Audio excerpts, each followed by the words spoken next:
what the heck it's happening, because this is the sixth day in a row that stocks are going in the red, like deep in the red, plummeting, especially today after they skyrocketed a little bit, giving hope to investors that we might see a reversal in the market as a whole. So there is no specific bad news happening. The VIX is not like totally crazily high, it's just up 1.84%, meaning there is no panic selling. So if it's not panic selling, but stocks are still dropping, if you look at the major indexes, this is AMC, one of our favorite stocks that we cover, it's down 1.3%. And at some point, like the very first hour of trading, it was up 10%, above 20 bucks, 10%. If you look at the Dow Jones, this is the S&P 500, was up, I think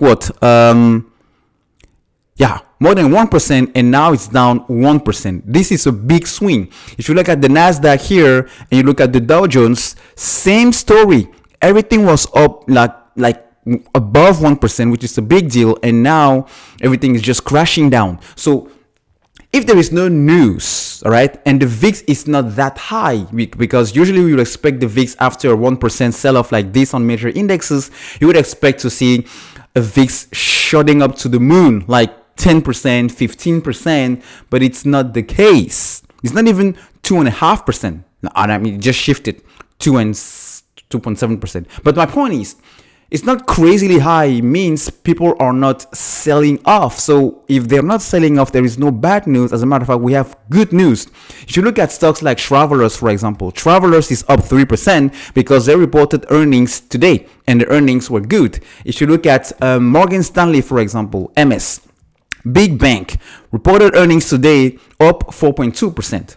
Maybe except for these couple of, stocks or companies that reported earnings today, their stocks are, still green and decently green. But for the rest of the market, look at Devon Energy, for example, down 1%. And at the top of the intraday session was up 3.5%. If you look at other stocks, AMC, I mentioned it was up almost 10%.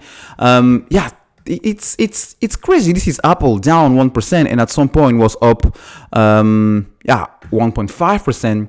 Things are crazily not good. So this is my explanation. It seems to be a mystery, but this is my explanation, and it might not be the right one, but let me try. Tomorrow it's January 21st. January 21st is the very first expiration date for the option contracts for the year of 2022. So this is really, since 2022, the very first time that we're going to see option contract expiring. And because a bunch of people, especially those buying leap are those options that you want to buy and have your expiration date as further as possible. So you buy them like 18 months in advance, just making sure that you are not taking a whole amount of risk. So as the market went all the way up, exceeding those 1%, market maker, the people who are selling these option contracts, they realize that, hey, you know what?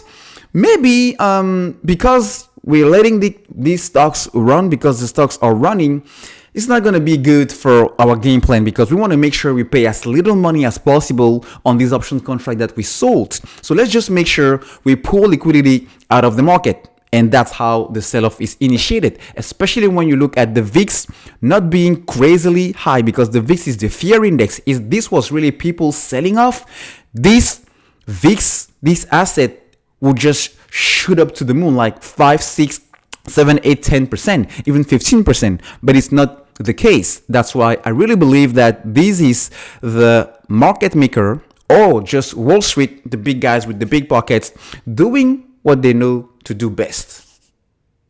So what to do next? Well, let's just wait.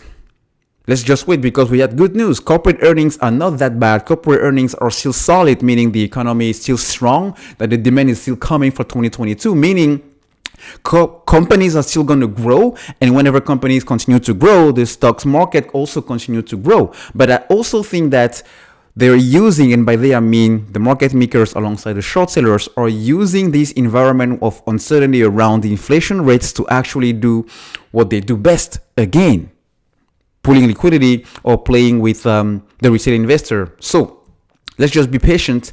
I don't see the market crashing, at least as of today, but let's just monitor how things will go for tomorrow after this, first expiration date for the option contract for 2022. And after that, if things continue to be in the red, then maybe we'll start to worry just a little bit. But for now, I think we're good.